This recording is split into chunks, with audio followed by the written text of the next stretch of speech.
Thank you. There is a comment that audio volume is low. I don't know if somebody can do something about that.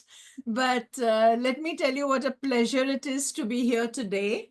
And I am fascinated by all that Parina has told us about Khaki Labs. And I'm definitely going to buy your books and definitely going to pop in at your library. Lion Gate is very close to the High Court where I often am. Now, coming to the talk for today, Parsi Panu, and especially in relation with the novel which has been recently released, published by Vakils, Pfeffer and Simons, The Moment of the Banyan. I have been often asked what led me to write this and what was the trigger. Well, as Khaki Lab and Khaki Tours, they are doing fantastic work in conserving the heritage spots around Bombay and elsewhere and documenting the history. It occurred to me that demographics do not paint a very optimistic picture as far as Parsi Zoroastrians are concerned. Every second day you read in some publication or the other, not necessarily what is called the Parsi press, that the numbers are declining, and that's a fact. What I thought was that together with our numbers, we'll hope Parsis survive. We have a reputation for survival, but our stories and our reet rivaj, our culture, I believe is already dying out, and dying out also within the community. Like many of the young people today, and let me tell you that I'm not young, but even I did not know much till I started researching for the novel. And I feel that why not weave in all those stories and the reet rivaj, the culture, the insights into Zoroastrian religion and culture in a fictional form? So the thing is, I felt that I should weave this, but not in a dry non-fiction form, but in a fun fictional form. And that's exactly what I've done in my novel, The Moment of the Banyan. I'll read bits from that also because it resonates with the talk today. But I also want to tell you something about the writing of the novel, and that it is set from 1895 over the next 100 years. The Banyan is the metaphor for the matriarch of this extended multi-generational Parsi family, the Redimanies. And I have had great fun thinking up names because there are a whole lot of them. And in order to ensure that my reader doesn't really have to wonder who is who, I have put a family tree right at the start of the novel. So you'll be able to go back and forth. And please pardon me if sometimes some niggling mistakes have crept into the timelines, because it is such an extended timeline that, trust me, I think my legal training helped to maintain track.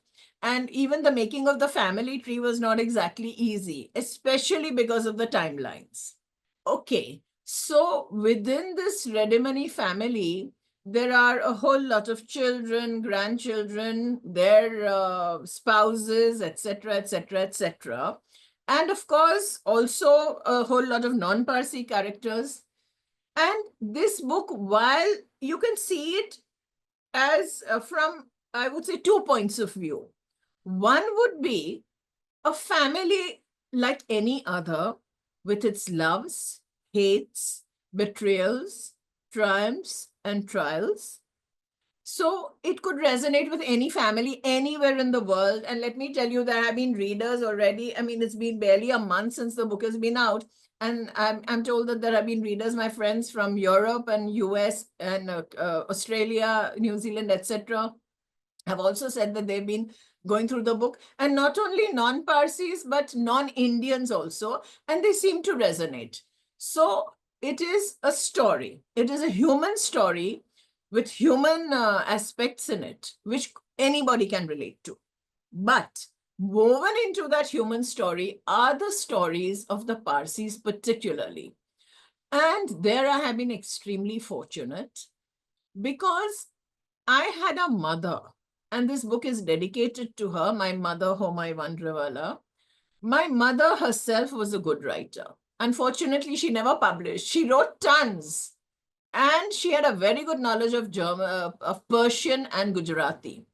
Now, she had a father who was a gentleman farmer in one of those agrarian villages in the then Bombay presidency. Because the book, as you see, is set from the time of the Bombay presidency, much before independence, from 1895 onwards. So the stories of the Gam are fascinating, ladies and gentlemen, absolutely fascinating. And mummy used to tell me and my brother those stories, but that went on. And then when I got the idea of writing about it, I started teasing her to tell me more stories. So with the result, when she used to visit my brother in Australia, my brother lives in Melbourne, I would request her to send me the stories in letters. So she would send me letters of 4 or 5 pages. The first 2 lines would be, hi, darling, etc., etc. And the next 4 or 5 pages would be full of stories of Gam and Navsari. Navsari, I was born, but we came to Bombay when I was very small. So, but I've had relatives there, grandparents, Masa Masi. We used to visit. So I have an absolutely clear picture of the Navsari mohallas as they were then. Again, I believe a sea change today. It's not the same. So I wanted to document this, and I have been told by people who know and knew Navsari well. I have been relatively successful in doing that. So Navsari, Surat, Udwada. Udwada needed documentation. Things like the Sanjan Stambh. All that you'll find in the moment of the Banyan. But Laskui is a creation completely my own. But anybody who's lived in the Gams, people who are perhaps well into their 80s today and who have experienced the Gam life, it will resonate with them because I have taken those stories and I have woven it into the novel. And they are really fascinating stories.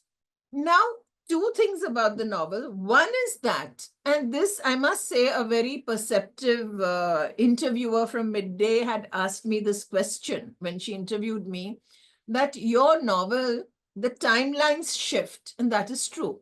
It starts 100 years later, almost. It does a circuit, as it were, over the next 100 years. It goes back and forth a little, and then it comes back to the end. It is non-linear. It does not follow a linear progression. But people who have read it, they've found that that is one of the strengths of the novel. So you will find that the chapters are not 1, 2, 3, 4, but they are dated. So they're not numbered, but they are dated.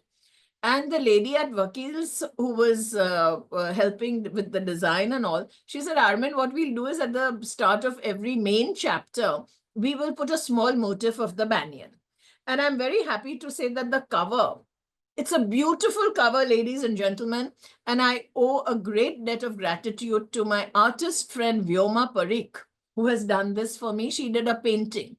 Of course, she had not read the novel. So she asked me, what do you want? So I sketched it out because the cover depicts Laskui, the farmhouse of Laskui. Now, another question perceptive readers have asked me is that you know that there is a Maidan called Lunsikui in Navsari. Yes, but the thing is, when I thought of the name Laskui, I did not think of Lunsikui, though I know well about Lunsikui and I've mentioned that in the novel, but I didn't want to change the name.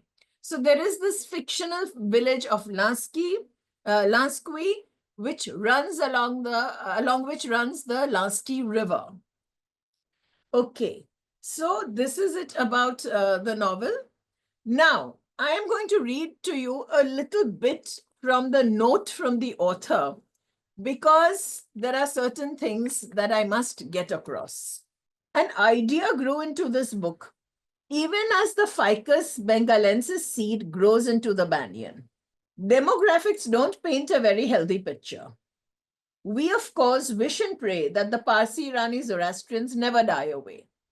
However, what with the diaspora and the declining numbers, many of the older customs and rituals are also declining and are in danger of being lost to the mists of time, forgotten by future generations.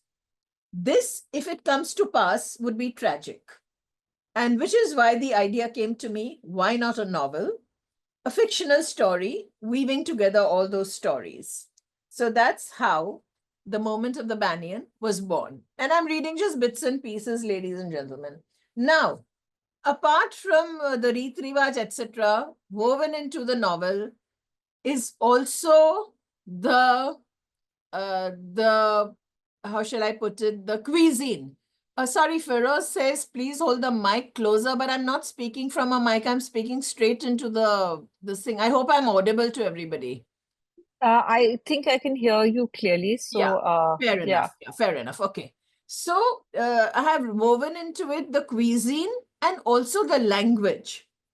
So, a word about the language. Parsi Gujarati is a language unique in itself. I have tried to use it to the extent possible, but to make certain words and phrases which would be instantly and joyfully recognized by Parsi Iranis, also intelligible to the non Parsis, especially with those with no knowledge at all of the Gujarati language. I have supplied loose translations at the very places where such words are used. So, immediately where you find such phrases, you will find the translation. You don't have to go back and forth to a glossary. I thought that would be too punishing for the poor reader. The book is fiction. The book is fiction, pure fiction, but it does contain several factual aspects. I have tried not to name too many factual persons, but some have had to be for various reasons, none of whom are now alive. No judgment is intended or made on any of them. I have mentioned only what is already in the public domain and public knowledge. Now, here, ladies and gentlemen, two factual incidents have been narrated in the novel, and some have my personal knowledge of it, but all of that is in the public domain. And as I said, no judgment is intended. I have not said anything that is not in the public domain.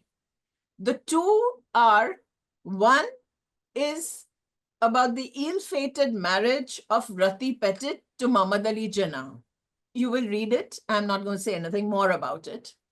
And also, of course, the reactions of the Parsis to it. The second is, where I have named persons, is the Kawas Nanavati case.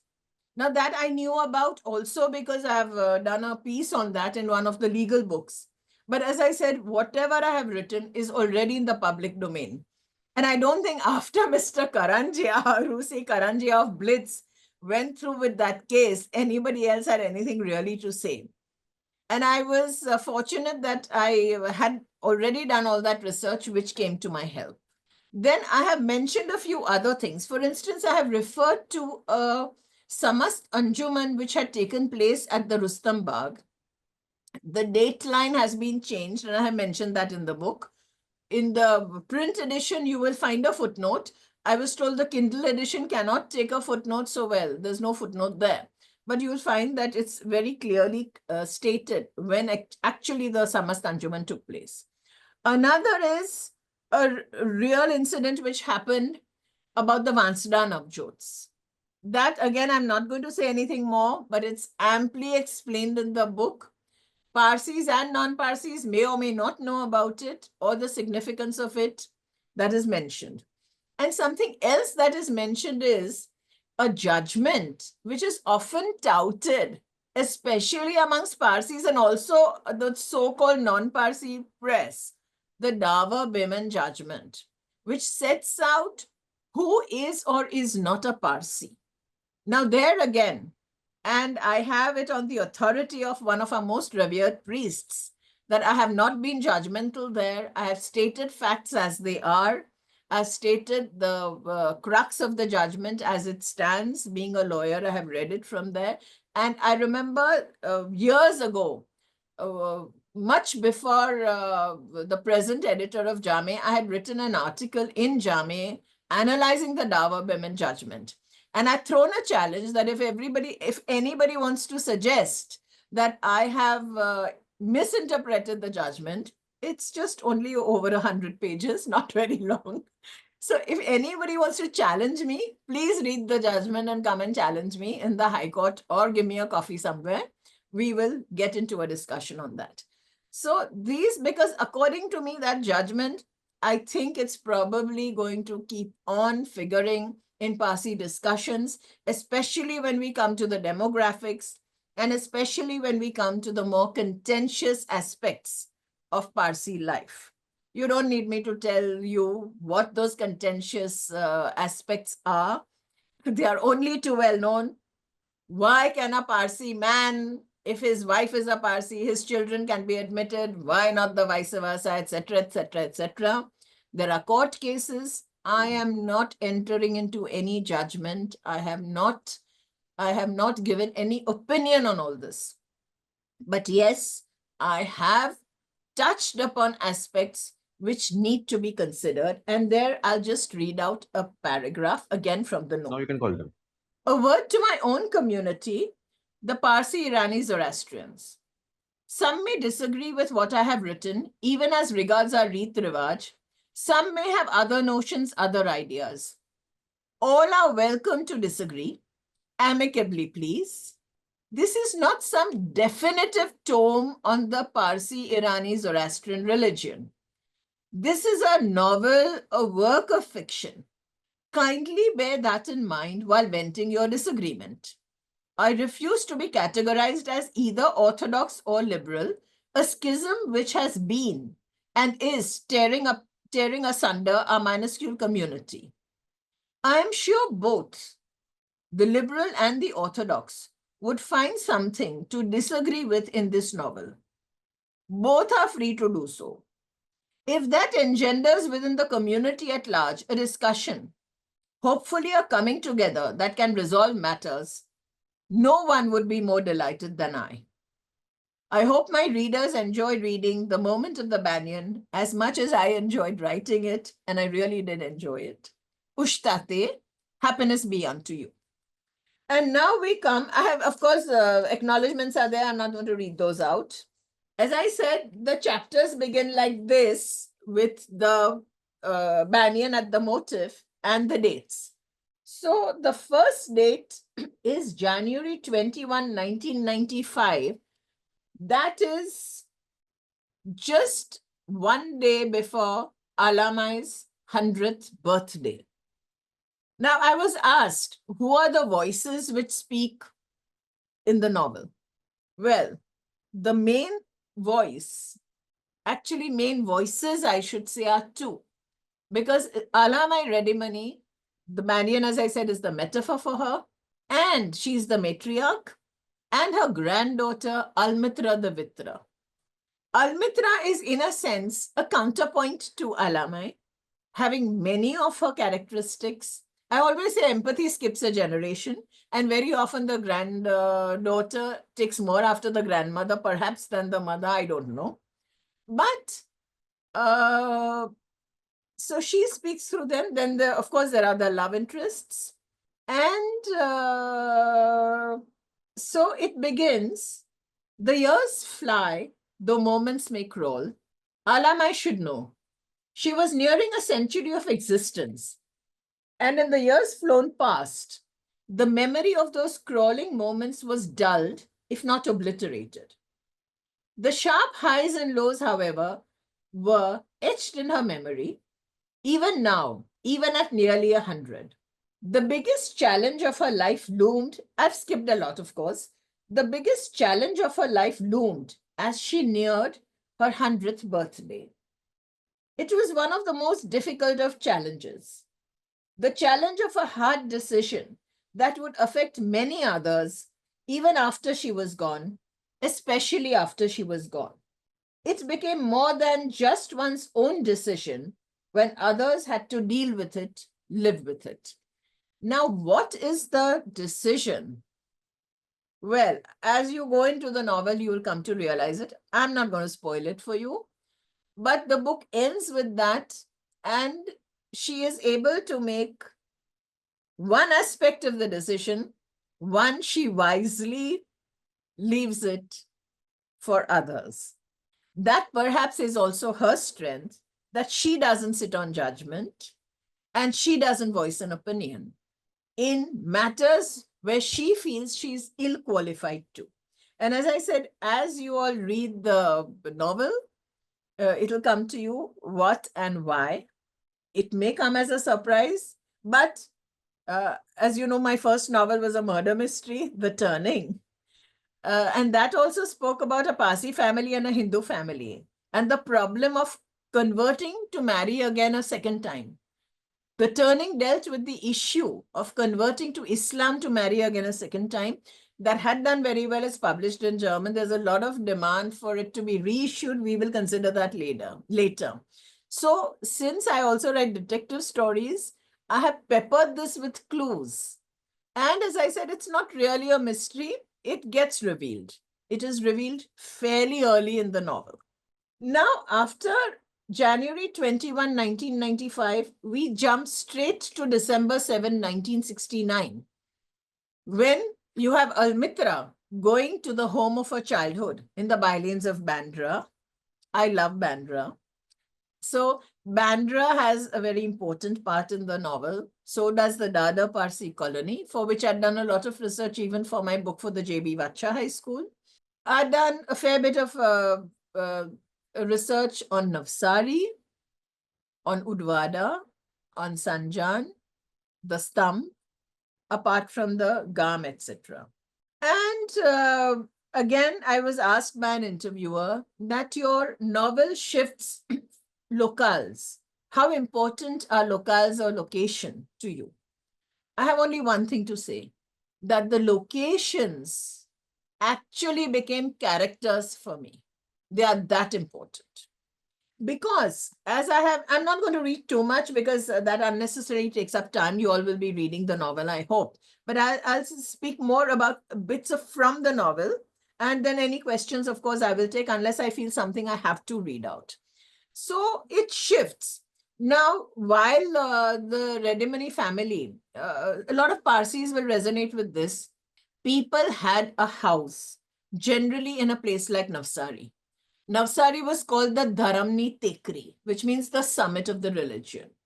And you know how many, if even every non-Parsi knows today, all the illustrious families came from Navsari largely. Well, I myself was born in Navsari, damn it. Anyway, jokes apart. So Navsari, but you see, all these people had land holdings in the northern hinterland of Gujarat, or rather the then Bombay presidency, because there was no Gujarat then. There was no Gujarat then, there was no Maharashtra then. That was the Bombay presidency. And I have also set out, because this again was thanks to my mother coming to know the how people used to go from Navsari to the Gams in bullock carts, ladies and gentlemen. And I have described even when Ala was taken first time by Ardeshar, her husband, to Laskui from Navsari. What a romantic ride it was in bullock carts, but fun. And there were no street lamps. So imagine the lantern was pegged onto the bullock's horns, I believe, and it would be swaying. And in that dark night, well, when you're enveloped in the arms of your groom, it's fun. So these were the stories which I had heard about. Then the life in the Gam. So sometimes for as many as 6 months, the man of the family, the head of the family, would be in the Gam, tending to the crops, etc., seeing to the farmhouse. And the wife and the children would be in Navsari, because then the schools, etc. There were no schools in Gam at that time. In fact, there was not even a fire temple in the Gam. There was just a dadga, a fire kept in the house. All that is described.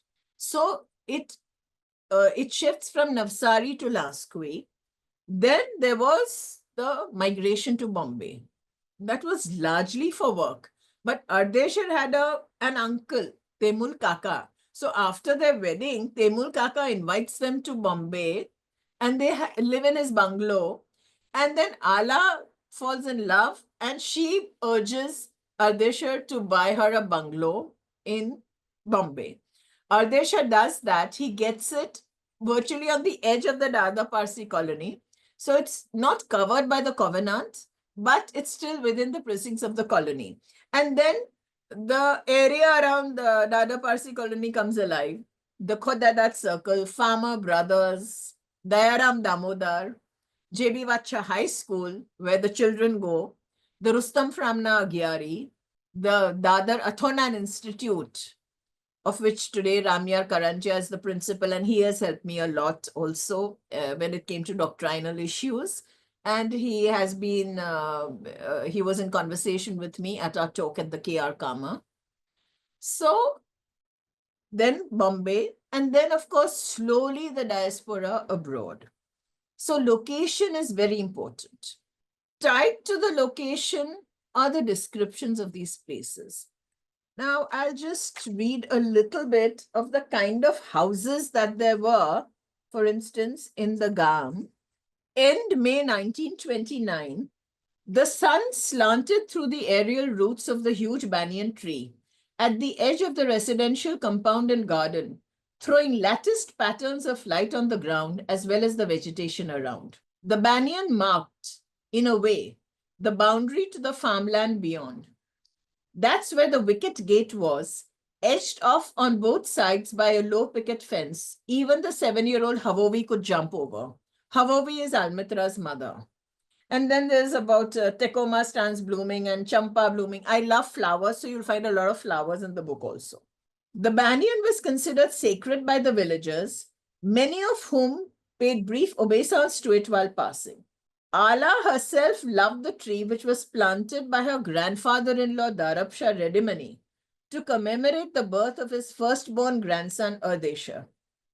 She rejoiced when it threw offshoots and aerial roots which seemed to keep spreading with each passing year. The banyan represents eternal life because of its ever-expanding branches through its aerial roof. Then I'm skipping some. The tree is also called Kalpavriksha, which means wish-fulfilling tree. Ala added. So can we make a wish near it, Mamma? Havovi asked, gazing at the huge tree in awe. Yes, you may. Touch the tree gently, say a prayer in your mind, and make your wish, smiled her mother. Now, there again, as you will find, Almitra, they celebrate Almitra's 4th birthday at Lansquis. And she falls in love. Her first memory of Lansquis is that of running after a bleating goat kid. And she falls in love with what she calls the matchstick house. And that is because, ladies and gentlemen, the houses in Gam were not made of brick and mortar or brick and cement, but of wooden bamboos or wooden slats. And then they were cemented in a sense by cow dung mixed with hay, sometimes clay. And the roofs were thatched. And they had to be, one had to pay great attention for 2 reasons. One is, if that patchwork came out, if that cementing came out, you would find snakes slithering. And my mother told me that her grandmother once screamed because there was a snake lying coiled near the matka, which you'll find in the book. So snake slithering was a common sight. Ultimately, people got used to it because they were generally non-venomous. And also in the monsoon, you could have rain coming in. So the farmhands would constantly keep on patching up the houses. Now you compare that with Navsari. The farmhouse was quite a contrast to their home in Navsari, which was a proper brick house 2 stories high. The houses in the street, the Molla, were built very close together with hardly the gap of a foot in between. Many a romance has sprung up between the adjoining houses, the windows so close to each other as to allow for the holding of hands. This has happened also in my family. Don't ask me more. So there was no concept of open spaces then. And the houses in Navsari, which I have described, were generally 2 stories high. So you had the ground floor, the front room, it was called Agli Khaki and Pachli Khaki. And the Agli Khaki on the ground floor was generally the living room. The Pachli Khaki was the dining room. Sometimes a bed would be placed for somebody very old or who could not climb stairs, even the one stair to go to the bedroom upstairs. And that led into the kitchen. The kitchen was generally inside the house, with one part of that room on which there was a ledge which held the matka.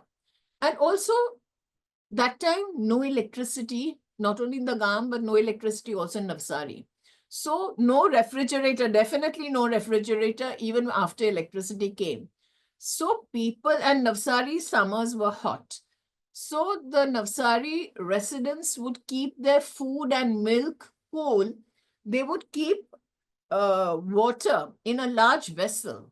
I mean, I personally have seen that as a child. I remember seeing that as a child. They would put water in a huge vessel, and in that put the small tapeli full of milk or even food overnight so it would not spoil. And it generally didn't. And that led out into what is called a mori. So the mori was more for washing the vessels, etc. And there was a pipe to drain off the water, and then there was a bathroom, and the toilets were right outside. And many of you will empathize and this will resonate with you when I say that there were minimum of 2 bathrooms and 2 toilets. One was for when the women were menstruating. In fact, some of my friends have said, especially from abroad, I remember one French Belgian friend messaging me that I did not know that the Parsis were so strict about isolation during menstruation. I said, oh, yes, not only then, but even till this day, I personally know some people who are extremely particular about this. Chokhai, chokhu revanu badu arkai nahi jaye. Now, of course, it's not possible to have two bathrooms, but still today, people would not touch. Some people don't touch the fire. Some people would not touch the clothes which are worn for auspicious occasions, and some people do not go for auspicious occasions. Let me tell you, liberal as I claim to be, I myself would never go to an agyari if when I was younger. So it is ingrained in you. You don't do certain things. And it comes, nobody is going to check it, of course, but it comes from within. It is a part of the Parsi Panu we speak about. But I know it's not only in Parsis, it's also in Gujaratis, it's also in other communities. So, Navsari, then of course the bungalow in Dadar. So, as I said, all these locales have a personality of their own. Then I want to wind up in 2-3 minutes because then I want to give you all a chance for question answers. I want to make it interactive. As I said, the book you all will read. That's not. And I have named the bungalow in which Ardesh bought for her, but you'll find out from the novel what happens and how Allah shifts there. She's named it Merabad, the abode of light. And there I have my brother to thank for the name because he has he has named his bungalow Merabad in Melbourne. So Alamai lives in Merabad, the abode of light. And what I have done is you'll find all the reet rivaj about the, you see, when the children are born, the agharni, it starts before the baby is born. So the agharni is described, and there are different characters. So it's not only one or two. There are different characters and their weddings. Also, the wedding in Gam, very different from the wedding in Navsari, including the food, and very different from the wedding in Bombay, including the food. In Navsari and in the villages, no fish. I can't imagine a wedding in Bombay without the patrani machi or the sasni machi. But in Navsari, very rarely, unless perhaps in the winter season, you would get boi. And boi is very much mentioned because I love the boi. So boi is, you see, very much in the novel. And you'll find the different cuisines, the different language. So interwoven is the Navjot Reet Rivaj, the Lagan, 4 days of the wedding ceremony. And I've also said that the death ceremonies also last 4 days. It's an irony, but there it is. Also about the Navar Martab. There I'm lucky to have 2 priests in the family, my cousins. They are ordained priests. They helped me. And then, of course, Ervat Karanjia helped me a lot about the Navar Martab Reet Rivaj. about the death ceremonies, the Vendidat and those other ceremonies. They are fascinating. And let me tell you, I myself didn't know much about it till I started writing this. Then you come to the controversial aspects. What is it that is beginning to trouble Alamai? I've also touched upon controversial aspects such as the organ donation, then I'll speak a bit about Pateti New Year, everything. And also I have woven in a lot about the Navroz, the Jamshedi Navroz and the Navroz table. Okay. I think now we start with the questions. So there were a couple Yeah. of questions. I think Yes. somebody asked about Masda. Sorry, you tell me Yes. what are the questions. Yes. Somebody had asked about that. And what is the Parsi connection to that? Okay. Now, Vasda is a place somewhere a little farther from Gujarat.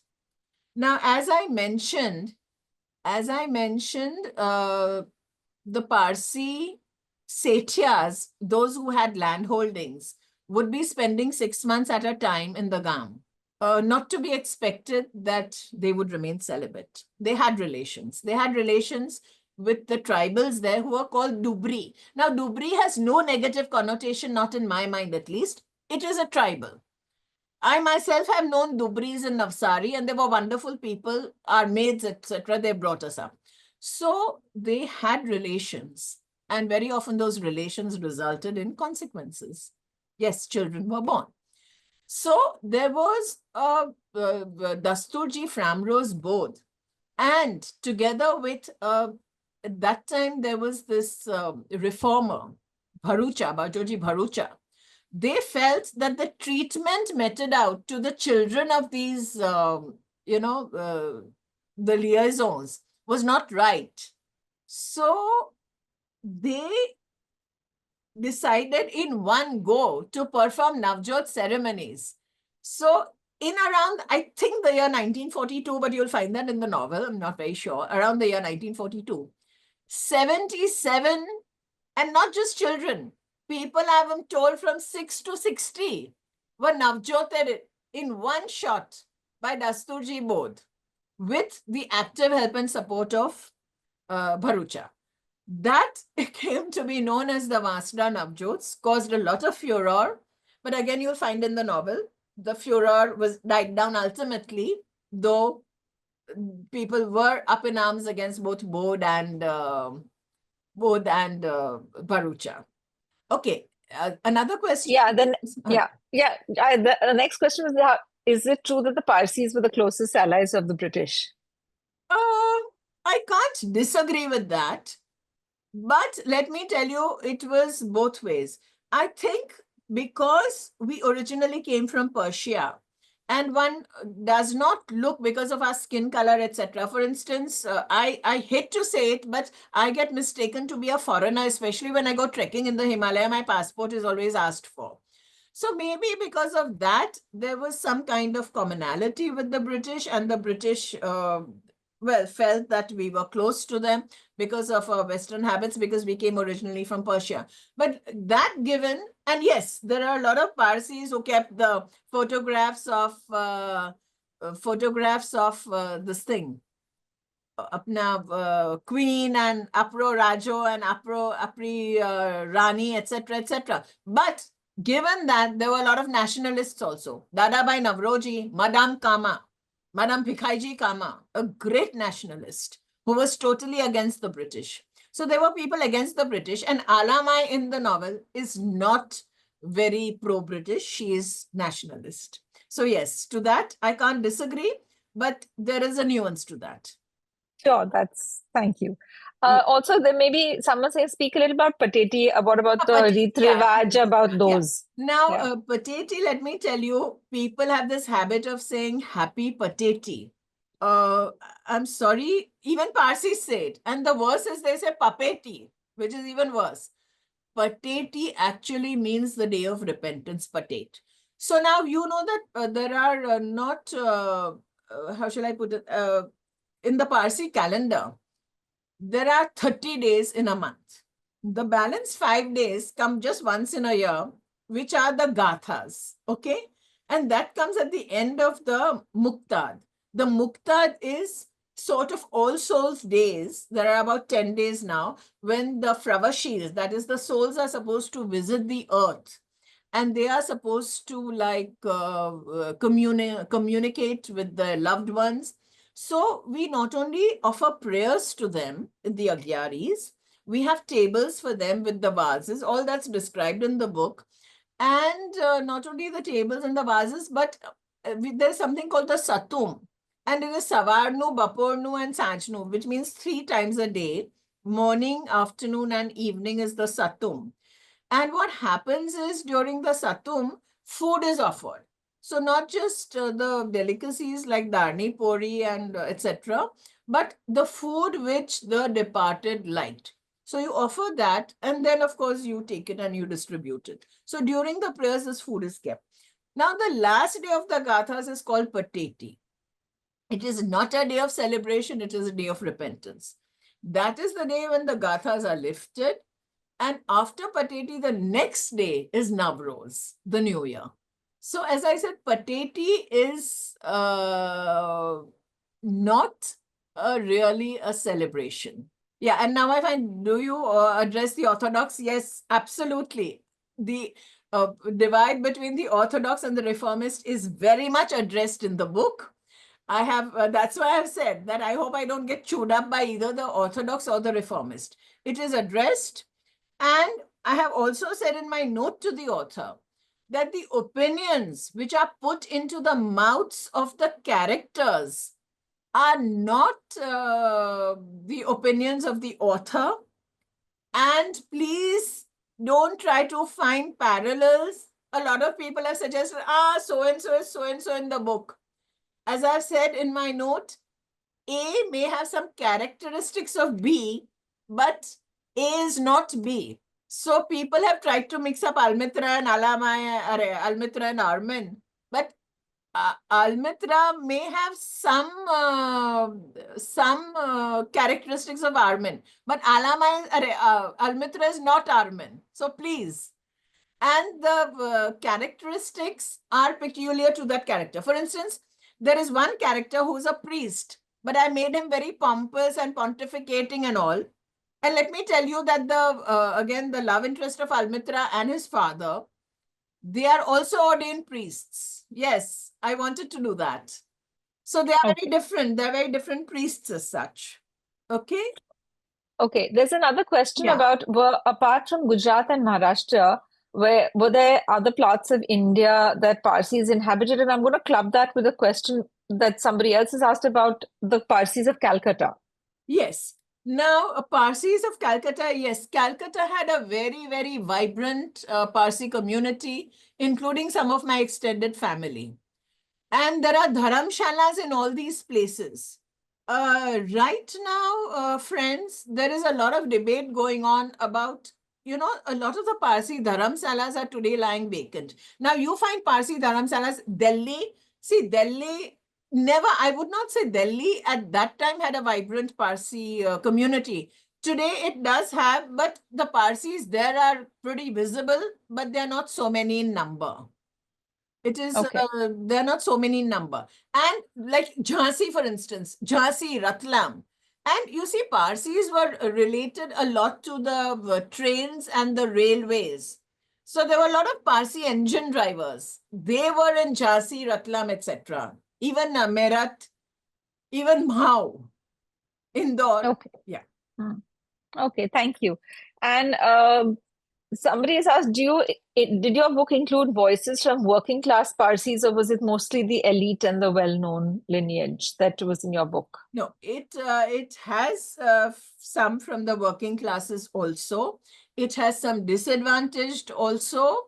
It has some who have gone through privation also. You will find all that in the book. There is sadness in the book. There is tragedy in the book. But as somebody has said it, the lady who launched the book, Dr. Nilofer Barucha, on the whole, it's a positive book. But yes, I would not say working class Parsis as such, but yes, people who have been deprived, people who have not been very rich. It's not that everybody in the book is very rich, though yes, the main protagonists are of a professional class, etc., etc. So yes, and Ardeshir, while Ardeshir was rich, Alamai wasn't. And Alamai's mother was from a poor family. So yes, you will find deprivation in the novel also. Okay. Vinita is asking if there are any commonalities between Hindus and Parsis, like are there shloks in Sanskrit in the holy book, the Avesta? She said she's seen a few, but could you clarify? Yes. I'll put it this way. Sanskrit is very close in a sense to Avesta Pelvi. You find bits of Sanskrit even in the Avesta. And a lot of the reet rivaj, a lot of the, that you know, that it's all taken from the Hindus largely. It is taken from the Hindus to a great extent. And there is a commonality. But don't forget one thing, that a lot of our scriptures were destroyed when Alexander destroyed the library. So our problem is that a lot of our scriptures have been destroyed. So we ourselves don't know exactly what, which is what is causing a lot of problem and I would say difference of opinion within the community. And let me tell you, we are highly opinionated. There's a joke that two Parsis have no less than 4 opinions. And also, if 4 Parsis get together, they will go to a court of law, which is true. They say if 4 Frenchmen get together, they go to a cafe. If 4 Irish get together, they go to a pub. If 4 Britishers get together, they go to a club. But if 4 Parsis get together, they'll go to court. Okay, there's another question because in the moment of the Banyan, how did storytelling help you preserve or critique aspects of Parsi identity for future generations? Uh, You see, I think quite some time back, somebody had come out with this rather brilliant concept of faction, which marries fiction with facts. And I would say that the moment of the Banyan contains a lot of facts also. So within the storytelling, as I said, see, people are not going to read a dry report of Reet Rivaj, etc., etc. They'll put the book down after 5 pages. But this, because the facts come alive through the characters.